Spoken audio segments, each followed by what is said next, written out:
কোরআন যদি বাস্তবায়ন হয়, শুধু মুসলমান কেন, পৃথিবীর প্রত্যেকটা ধর্মের মানুষ তারা শান্তি ফিরে পাবে। কথা ঠিক কিনা?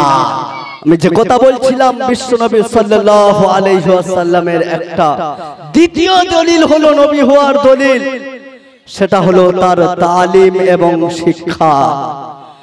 কেমন একটা সুন্দর শিক্ষা তিনি দিয়ে গেলেন, তুতিমু তাআম, সকলকে তোমরা খানা খাও। তারপরে বলছেন ওয়াতাকুরাউস সালাম, তোমরা একে অপরকে সালাম করবে। এবার সালামে শান্তি আছে না নাই? এবার শুনছেন, সালামে শান্তি আছে না নাই? আজকের আমরা সালাম করি না বলে, একে অপরের সালাম দিই নাই বলে, ভাই ভাইয়ের দুশমন, বাপ বেটার দুশমন, বাপ বেটার সঙ্গে মিল নাই, ছাত্র শিক্ষকের সঙ্গে মিল নাই, ডাক্তার রোগীর সাথে মিল নাই, সমস্ত জায়গায় আজকের দুশমনী আছে না নাই? শুধু সালাম দি নাই। আল্লাহ রাসূলের এই শিক্ষাটা যদি পৃথিবীর মানুষ যদি গ্রহণ করত, ওয়াতাকুরাবুস সালাম, যাকে দেখবে তোমরা সালাম করবে, পরিচিত হোক অপরিচিত হোক। আপনি যখন আপনার বাপকে সালাম করবেন, আপনার ভাইকে যখন সালাম করবেন, যে ভাইয়ের সাথে দেখা হয়েছে, আপনি বলবেন আসসালামু আলাইকুম। মানে কি? আপনার উপর আল্লাহর রহমত বর্ষণ হোক। আপনি আপনার ভাইয়ের জন্য দোয়া করলেন না বদদোয়া করলেন? দোয়া করলেন। আর আপনার ভাই, আপনি যখন দোয়া দেবেন, আপনার ভাই কি উল্টে কি গালিগালাজ করবে নাকি? গালাগালি দেবে? কি বলবে? আপনি সালাম দিলে আপনার ভাই কি বলবে? বলেন ওয়া আলাইকুমুস সালাম, আল্লাহ আপনার উপরেও রহমত বর্ষণ করুক। আপনি ভাইয়ের জন্য দোয়া করলে, ভাইও আপনার জন্য দোয়া করলো, আর আল্লাহ তাআলা উপর থেকে আপনাদের দুজনের উপরে রহমত বর্ষণ করলো। জোরে বলেন সুবহান। আজকের বউয়ের সাথে মিল নাই, বিবির সাথে মিল নাই, কেন? সালাম নাই। খালি বলে হুজুর একটা তাবিজ দাও, কেন? বলে আমার স্বামী প্রতিদিন আমার ধরে পেটে, প্রতিদিন আমার ধরে মারে। হরিণ খোলায়, হরিণ বাটির মানুষের এরকম নয় মনে। এইরকম অভিযোগ এই হরিণবাটি গ্রামে আছে না নাই? স্বামী স্ত্রীর ভিতরে অশান্তি আছে না নাই? যদি থাকে বলবে না, বলবে কি? বলবে না। আছে, কম বেশি আছে। কেন? যদি আমি আমার বিবিকে সালাম করতাম, আসসালামু আলাইকুম বিবি, আল্লাহ আপনার উপর রহমত বর্ষণ করুক, বিবি আমার বলতো ওয়া আলাইকুমুস সালাম, আপনার উপরেও আল্লাহ রহমত বর্ষণ করুক। বলতো না? বলতো না? তাহলে স্বামী স্ত্রীর ভিতরে মধুর সম্পর্ক হতো, সম্পর্ক তৈরি হতো। আজকের স্বামী স্ত্রীর মধ্যে সালাম নাই বলে আজকের স্ত্রী আমার দুশমন আর স্বামী বিবির দুশমন। আলা মান আরাফতা ওয়া মান লাম তারিফ, যাকে চেনো যাকে চেনো না সকলকে সালাম করবে। এটাই বিশ্বনবীর তালিম এবং শিক্ষা। আমার প্রিয় উপস্থিতি, বিশ্ব নবী সাল্লাল্লাহু আলাইহি ওয়াসাল্লামের নবী হওয়ার তৃতীয় দলিল হলো বিশ্ব নবী সাল্লাল্লাহু আলাইহি ওয়াসাল্লামের মুজিজা। বিশ্ব নবী সাল্লাল্লাহু আলাইহি ওয়াসাল্লামের মুজিজা প্রায় 3000-এর বেশি ছিল। তার মধ্যে সর্বশ্রেষ্ঠ মুজিজা যেটা, সেটার নাম মুসলমান চিৎকার দিয়ে বলো কি? কোরআন। কি? কোরআন। এটা হলো বিশ্ব নবীর শ্রেষ্ঠ মুজিজা। এই মুজিজা আল্লাহ রাসূল সাল্লাল্লাহু আলাইহি ওয়াসাল্লামের মুজিজা দ্বারাই বোঝা যায় যে তিনি একজন নবী। প্রত্যেকটা নবীকে আল্লাহ তাআলা মুজিজা দিয়েছেন। দিয়েছেন না দেয়নি? প্রত্যেকটা নবীকে একটা দুটো করে মুজিজা দিয়েছে।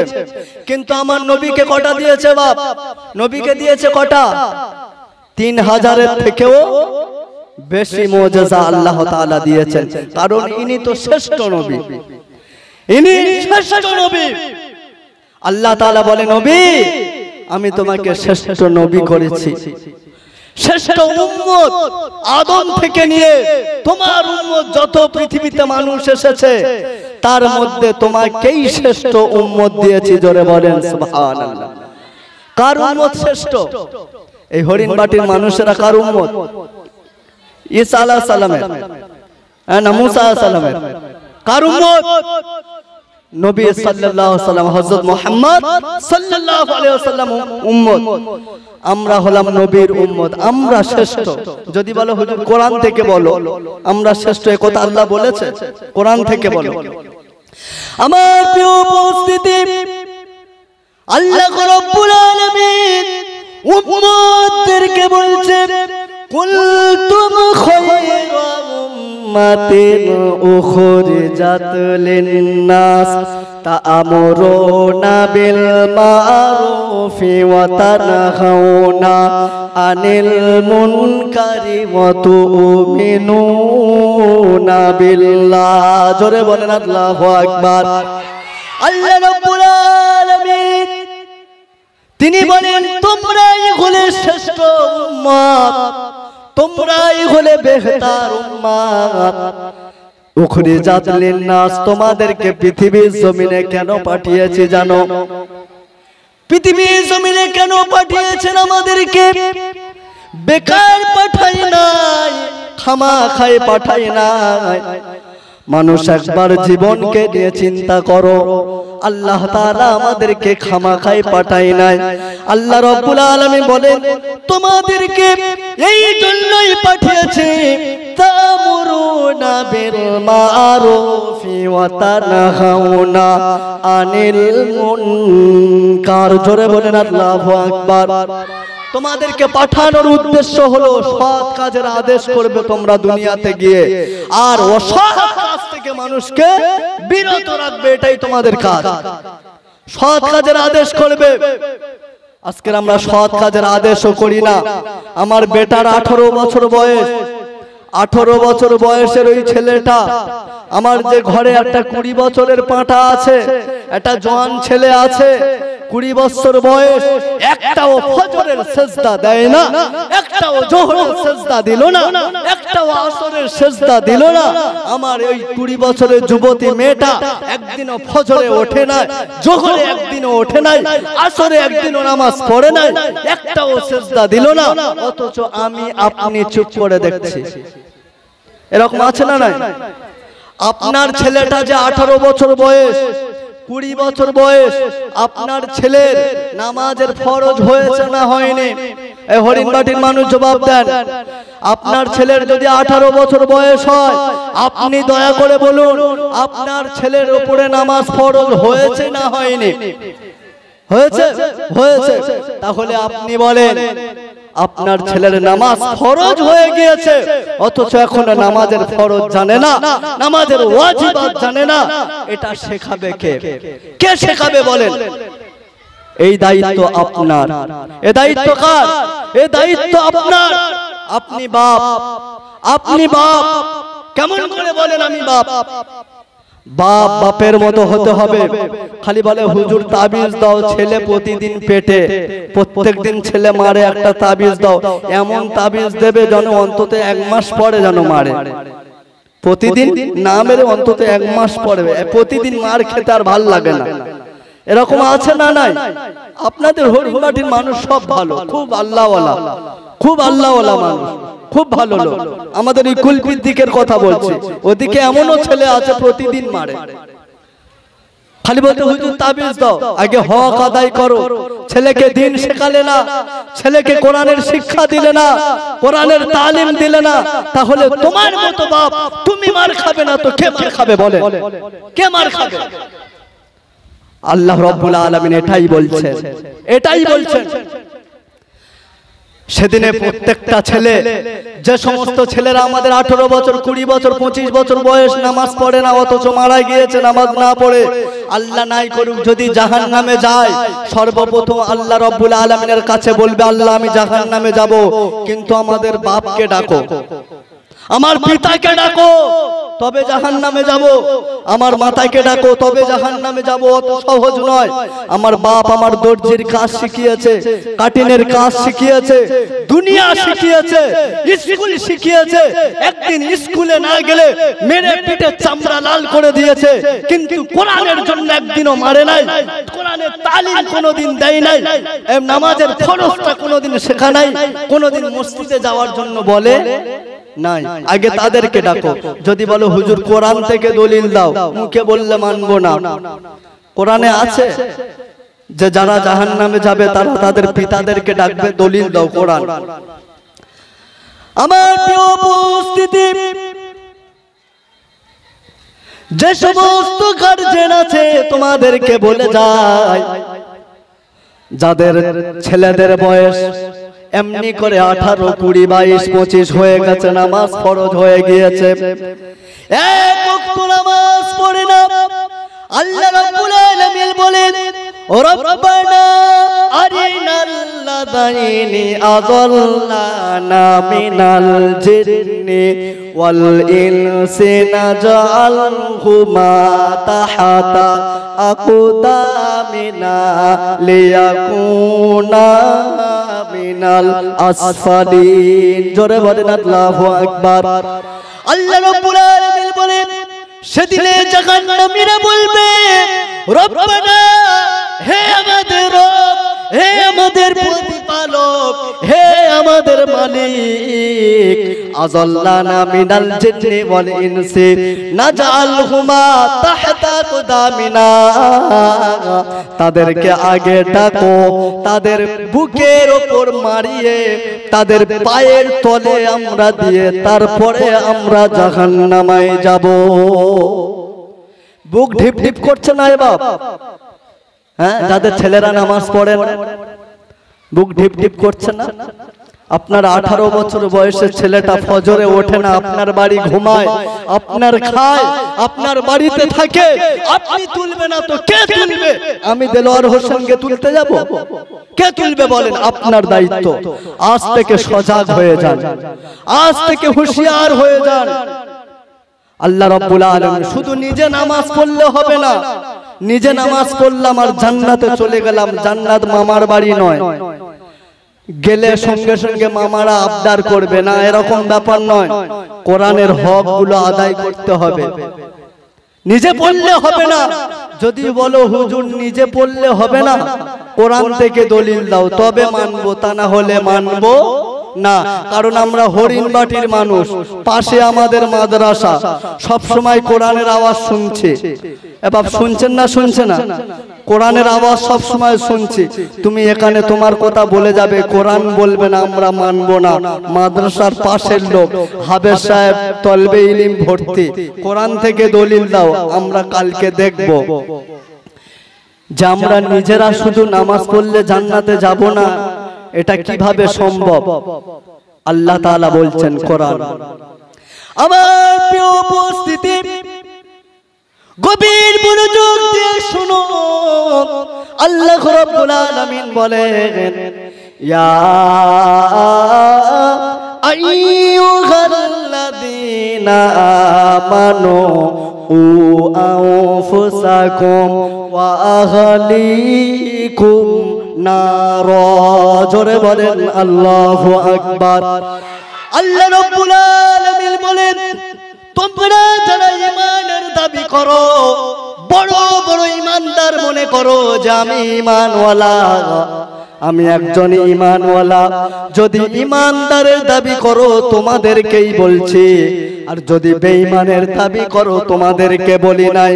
যদি ঈমানের দাবি করো, আল্লাহ বলছেন হে ঈমানওয়ালারা, কু আনফুসাকুম ওয়া আহলিকুম নার, নিজে নামাজ পড়ে, নিজে রোজা করে, নিজে হজ করে, যাকাত আদায় করে, ইসলামের বিধি বিধানকে মেনে চলে তুমি যেমন জাহান্নামের আগুন থেকে যেমন বাঁচবে, তেমন ভাবে ছেলেকে নামাজের জন্য বলো, নিজের বিবিকে নামাজের জন্য বলো, নিজের মেয়েকে নামাজের জন্য বলো, নিজের আহল পরিবার যারা আছে তাদেরকে নামাজের জন্য বলো, তাদের ইসলামের হুকুম মানার জন্য বলো। যদি তুমি সমস্ত সব কিছু মানো এবং তোমার আহল পরিবার যারা আছে তাদেরকে যদি মানার জন্য তাকিদ দাও, তাদেরকে যদি বলো, তাহলে অবশ্যই তোমাদেরকে আমি জান্নাত দেব। জোরে বলেন সুবহানাল্লাহ। তবে আমি দেবো যদি বলো হুজুর কোরআন দাও, কোরআন মুখে বললে কিচ্ছু মানবো না। আমি বলেছি প্রথম থেকে কোরআন বলবো। যদি আমরা ইসলাম যদি মানতে পারি, ইবাদত বান্দেগি যদি করতে পারি, আল্লাহ জান্নাত দেবে না দেবে না? আল্লাহ রাব্বুল আলামিনকে জিজ্ঞাসা করি, ওগো রাব্বুল আলামিন, আমরা যদি নামাজ পড়ি, রমজান মাস এলে আমরা যদি একটা মাস যদি রোজা রাখি, হজ ফরজ হলে হজ যদি আদায় করি, এমনি করে যাকাত ফরজ হলে যাকাত যদি আদায় করি, সুদ থেকে যদি দূরে থাকি, ঘুষ থেকে যদি দূরে থাকি, মেয়েটাকে যদি পর্দা শেখাই, মেয়েটাকে যদি পর্দা করাই, বিবিটাকে যদি পর্দা করাই, ওগো রব্বুল আলামিন ইবাদত বান্দেগি যদি করি, তুমি আমাদেরকে কি দেবে বলো? কারণ আমরা ব্যবসার আগে লাভ বুঝি কি বুঝি না? ব্যবসা করার আগে আগে আমরা বুঝিনি। হরিণবাটির মানুষ খুব চালাক। ও বাবা, আমার ঘর বেশি দূর না, কুলপি আমি জানি। এরা ব্যবসা করার আগে লাভ আগে খুঁজে নেয়, নেয় কি নেয় না? তাহলে আমরা যে ইবাদত বান্দেগি করব, খামাখাই করব নাকি? আল্লাহ জিজ্ঞেস করবো না যে ও আল্লাহ, আমরা যদি ইবাদত করি, নামাজ পড়ি, রোজা করি, তুমি কি দেবে? কি সেটা আগে বলো। হরিণবাটির মানুষ জিজ্ঞাসা করে, ওগো রব্বুল আলামিন, আমরা নামাজ পড়বো, রমজান এলে রোজা রাখবো, কিন্তু বিনিময়ে তুমি কি দেবে বলো? আল্লাহ রাব্বুল আলামিন বলেন, হে বান্দা তোমরা শুনে নাও, ফাদখুলি ফি ইবাদি ওয়াদখুলি জান্নাতি। জোরে বলেন সুবহানাল্লাহ। হে আমার বান্দা বান্দিরা, তোরা শোন, তোরা যদি ইবাদত বান্দেগি করিস, আমি আল্লাহ তাআলা তোদেরকে সর্বপ্রথম যে পুরস্কার আমি দেব, সেই পুরস্কারটার নাম মুসলমান। জোরে চিৎকার করে বলেন কি? জান্নাত। কে? ফাদখুলি ফি ইবাদি ওয়াদখুলি জান্নাতি। বান্দা তোরা যদি আমার ইবাদত বান্দেগি করে দুনিয়াতে যদি তোরা আসতে পারিস, তাহলে এর বিনিময়ে ওয়াদখুলি জান্নাতি, তোদেরকে জান্নাতে প্রবেশ করাবো। জোরে বলেন সুবহান। আর জান্নাতটা কেমন হবে জানো? কেমন জান্নাত হবে? এই হরিণবাটি গ্রামের মতো? হ্যাঁ, তাহলে কি মথুরাপুর থানার মতো, এই এলাকার মতো? না, রাসূলকে জিজ্ঞাসা করি এইবার, আল্লাহ জান্নাত কেমন হবে? আমার প্রিয় উপস্থিতি, বিশ্ব নবী জনাবে মুহাম্মদুর রাসূলুল্লাহ সাল্লাল্লাহু আলাইহি ওয়াসাল্লাম বলেন যে জান্নাত সব থেকে ছোট জান্নাত যাকে দেওয়া হবে, তার জান্নাতটা আমি আল্লাহ পৃথিবীর 10 গুণ সমান দিয়ে দেব। জোরে বলেন সুবহানাল্লাহ। পৃথিবীর 10 গুণ সমান সব থেকে যার শেষে জান্নাতে দেবে। জোরে বলেন সুবহানাল্লাহ। তাহলে যে কথা আমি আলোচনা করছিলাম, বিশ্ব নবী সাল্লাল্লাহু আলাইহি ওয়াসাল্লাম নবী হওয়ার দলিল হলো 3 নাম্বার তার মুজিজা।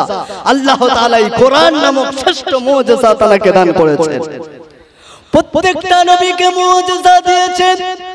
মুসা আলাইহিস সালাতু ওয়াস সালামকে আল্লাহ তাআলা মুজিজা দিলেন, লাঠির মুজিজা। কিসের মুজিজা? লাঠির। যদি বলো হুজুর কোরআন বলো, আল্লাহ রাব্বুল আলামিন বলেন, ওয়া মা তিলকা বিয়ামিনিকা ইয়া মুসা। হে মুসা, তোমার হাতে ওটা কি?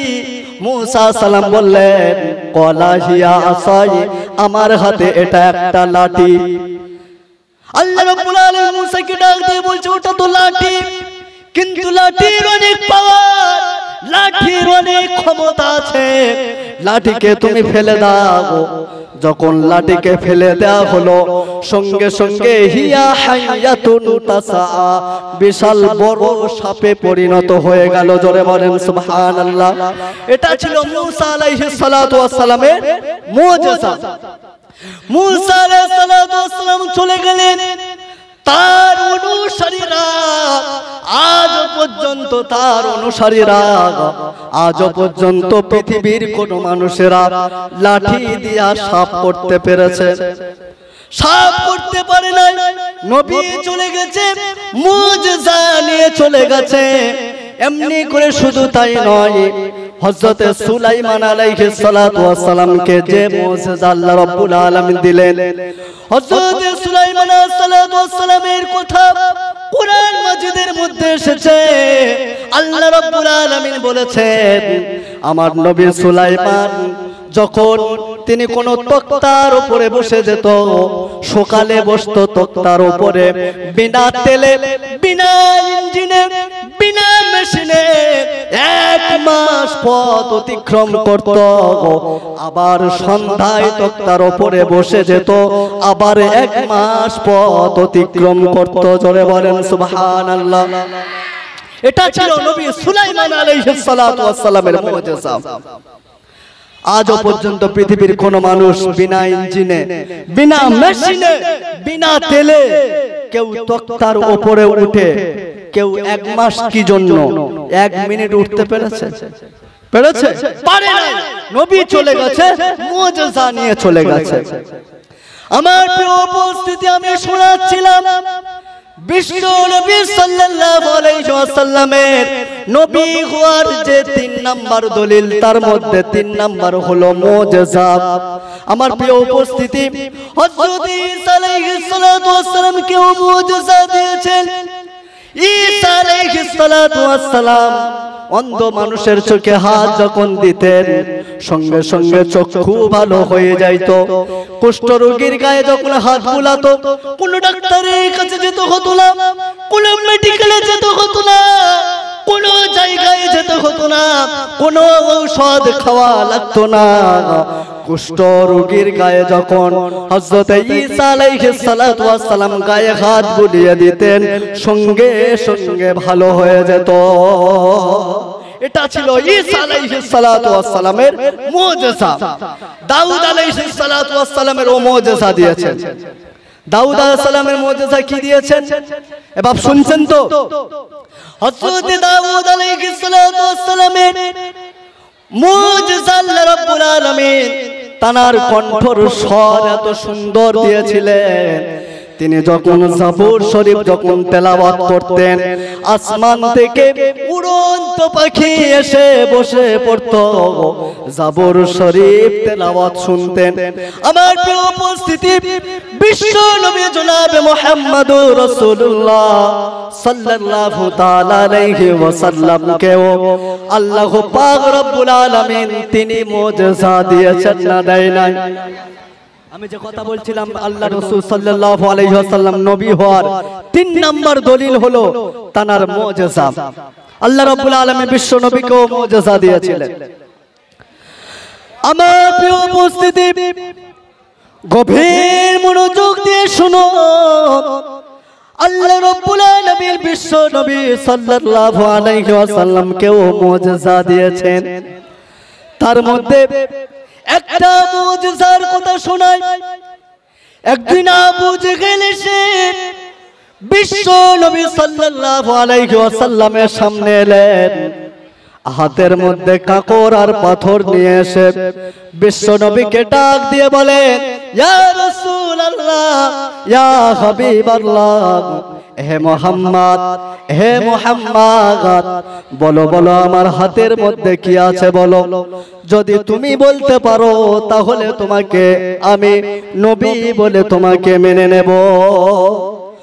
আমার হাতের মধ্যে কি আছে যদি বলতে পারো তাহলে তোমাকে নবী বলে মেনে নেব। কে বলছে? আবু জেহেল। বিশ্ব নবী সাল্লাল্লাহু আলাইহি ওয়াসাল্লাম আবু জেহেলকে ডাক দিয়ে বলছেন, ও আবু জেহেল, ও চাচা, তোমার হাতে যাই থাক না কেন, ওই হাতের ভিতরে যা আছে আমি না বলে, ওই হাতের ভিতরে যে জিনিস আছে ওই জিনিস যদি বলে দেয় আমি কে, তাহলে কি বিশ্বাস করবে বলো? আবু জেহেল বলে এটা তো আরো আশ্চর্যজনক ব্যাপার। বিশ্ব নবী সাল্লাল্লাহু আলাইহি ওয়াসাল্লাম হাতের দিকে ইশারা করে বললেন মান আনা, আমি কে? তখন ওই হাতের ভিতর থেকে আওয়াজ আসে আশহাদু আন্নাকা মুহাম্মাদার রাসূলুল্লাহ। জোরে বলেন সুবহানাল্লাহ। মুহাম্মাদার রাসূলুল্লাহ, আমি সাক্ষ্য দিচ্ছি যে ইনি হলেন, আপনি হলেন একমাত্র আল্লাহ রাসূল। জোরে বলেন সুবহানাল্লাহ। তাহলে কাকর বিশ্ব নবীকে চিনেছে, পাথর নবীকে চিনেছে, গাছ গাছালি সবাই নবীকে চিনেছে, এমনকি বেদিন কাফের তারাও জানতো যে ইনি হক, ইনি সত্য। বেদিন কাফের মুশরিকরা তারা জানতো এ সত্য, কিন্তু একটু বাদরামি করত। কি করত? একটু বাদরামি করত। মুশরিকরা আল্লাহকে বিশ্বাস করত, এবং মুশরিকরা আল্লাহকে বিশ্বাস করত যে আল্লাহ এক, আল্লাহ একজন আছে। যদি বলে হুজুর মুশরিকরা আল্লাহকে বিশ্বাস করত, তাহলে ঈমান আনেন কেন? কোরআন থেকে দলিল দাও, মুখে বললে মানবো না। এই কথা বলে শেষ করে দেব। মুশরিকরা আল্লাহকে মানত কিন্তু বাদরামি করত। আমার প্রিয় উপস্থিতি, যখন তাদেরকে জিজ্ঞাসা করা হতো ওয়ালাইন সাআলতাহুম মান খালাকাস সামাওয়াতি ওয়াল আরদা লা ইয়াকুলুনাল্লাহ,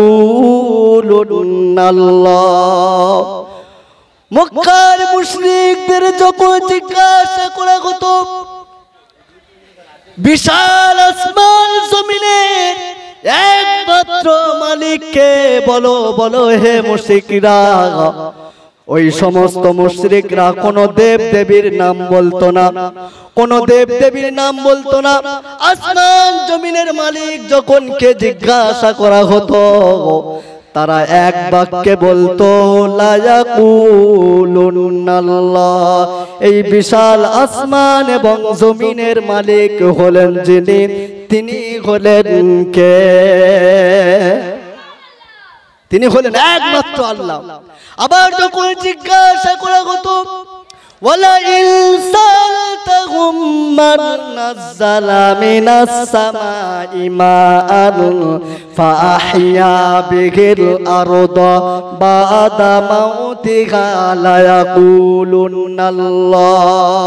আবার তাদেরকে যখন জিজ্ঞাসা করা হতো আসমান থেকে পানি বর্ষণ কে করে, যখন জিজ্ঞাসা করা হতো কোন দেব দেবীর নাম বলতো না, তারা যার নাম বলতো লা ইয়াকুলুনাল্লাহ। মুশরিকরা বলতো আসমান থেকে পানি বর্ষণ যিনি করেন তিনি কে? আল্লাহ। তারাও বিশ্বাস করত। যাই হোক, বিশ্ব নবীর নবী হওয়ার দলিল 3 নম্বর হলো বিশ্ব নবী সাল্লাল্লাহু আলাইহি সাল্লামের মুজিজা, এবং 4র্থ নম্বর দলিল হলো বিশ্ব নবীর সাহাবায়ে কেরাম আজমাইন, তাদের আদর্শ, তাদের চরিত্র এমন গঠন করে গিয়েছে। আল্লাহ তাআলা কোরআন মাজিদে বলছে রাদিয়াল্লাহু তাআলা আন ওয়া রাদু আন, রাদিয়াল্লাহু আনহুম ওয়া রাদু আন, আমি তাদের উপর রাজি, তারা আমার উপরে রাজি। জোরে বলেন সুবহানাল্লাহ। বিশ্বনবী বলেছেন আসহাবিকান তাদাইতুম ইহতাদাইতুম, আমার প্রত্যেকটা সাহাবা, আবু বকর বলো, ওমর বলো, উসমান বলো, আলী বলো, যত সাহাবা আছে প্রত্যেকটা সাহাবা হলো নক্ষত্রের ন্যায়। জোরে বলেন সুবহানাল্লাহ। তোমরা যার অনুসরণ করবে তোমরা পথ পেয়ে যাবে। তো বিশ্বনবীর সাহাবাদের চরিত্র এমন, 23 বছরের মেহনতে যাদের এক সময় চরিত্র ছিল ধর মার কাট খাও, হিংসা মারামারি, এমনকি মেয়েদেরকে তাদেরকে স্বাধীনতা দিত না, জুলুম অন্যায় অত্যাচার, মানুষের উপর নির্যাতন। কিন্তু আল্লাহ রাসূল সাল্লাল্লাহু আলাইহি ওয়াসাল্লামের 23 বছরের মেহনতের বদলে আল্লাহ রাব্বুল আলামিন তাদেরকে সোনার মানুষে পরিণত করেছেন। কথা ঠিক কিনা? সুতরাং বলার উদ্দেশ্য হলো রবিউল আউয়াল মাসে আমরা নবী দিবস উপলক্ষে আমরা করেছি, তাই না?